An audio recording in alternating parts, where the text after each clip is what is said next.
Trois grandes étapes jalonnent l'histoire de l'action sociale dans notre pays. Une approche caritative, l'aide est alors apportée par les congrégations religieuses ou les mouvements philanthropiques, la consécration de l'État-providence au lendemain de la Seconde Guerre mondiale, et enfin, le transfert des politiques d'action sociale aux collectivités territoriales suite au vote des lois de décentralisation dans les années 1980. L'approche de l'action sociale a longtemps été caritative. L'assistance a longtemps été perçue comme une obligation morale ou religieuse, même si, sous l'Ancien Régime, la charité a été municipalisée au nom du maintien de l'ordre public. Comme l'écrit Robert Laffort, professeur de droit public à Sciences Po Bordeaux, bien avant que l'État ne s'en préoccupe, les phénomènes de pauvreté, d'indigence, de marginalité et de déviance sous toutes leurs formes ont suscité des initiatives de la part de groupes caritatifs ou confessionnels pour les plus anciennes et dès le début du XIXe siècle de mouvements philanthropiques.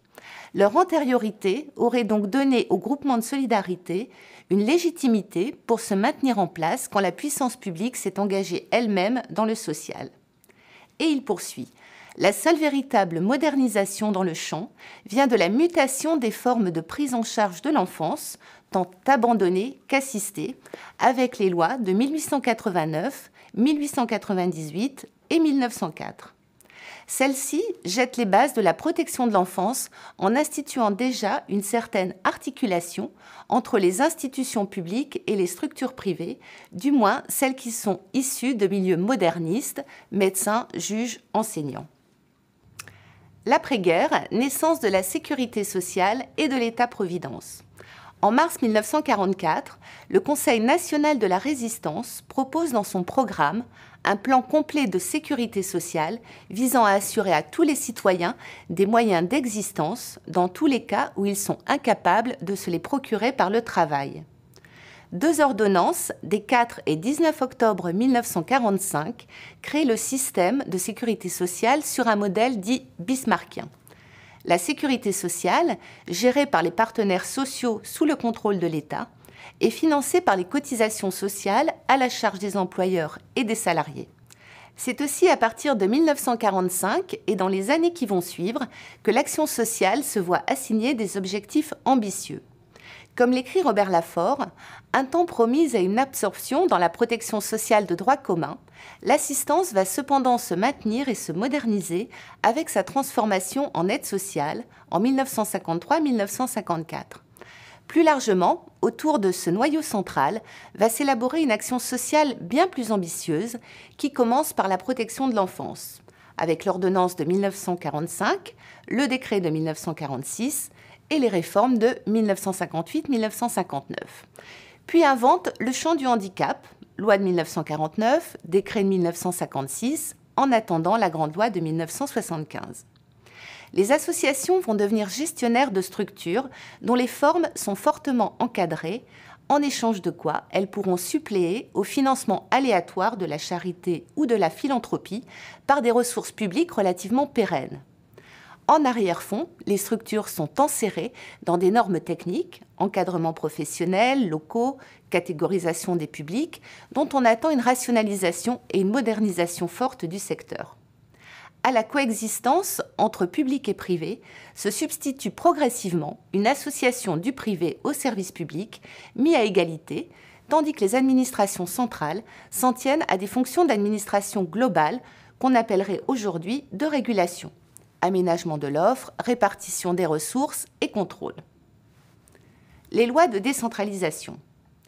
Les lois de décentralisation de 1982-1983 ont confié essentiellement aux conseils départementaux l'exercice de compétences larges en matière d'aide et d'action sociale auprès de différents publics, les personnes âgées, les personnes handicapées, les personnes confrontées à des difficultés professionnelles et ou sociales et les enfants. Les départements sont notamment responsables des 3 allocations individuelles de solidarité, dites AIS, l'allocation personnalisée d'autonomie, APA, la prestation de compensation du handicap, PCH, et le revenu de solidarité active, RSA. Ils ont également en charge l'aide sociale à l'hébergement, ASH, destinée à aider les personnes à faibles ressources à payer les frais de leur hébergement dans des établissements sociaux ou médico-sociaux. Il se voit transférer les services en charge de l'action sociale et médico-sociale auprès des publics vulnérables. Le service social polyvalent. Le service social départemental poursuit 3 objectifs majeurs: l'accueil, l'accompagnement et la prévention. Toutes les personnes, seules ou accompagnées, peuvent demander à être reçues au service social. Là, un assistant de service social pourra les orienter, notamment en matière d'accès aux droits.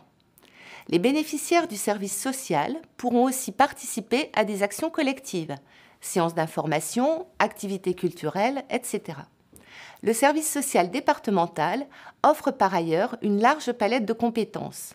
Les assistants de service social exercent généralement aux côtés de conseillères en économie sociale et familiale et d'agents d'insertion, et ils travaillent également en lien avec les professionnels des services de la protection maternelle et infantile, médecins, sages-femmes, etc., et de l'aide sociale à l'enfance, référents éducatifs, psychologiques, etc.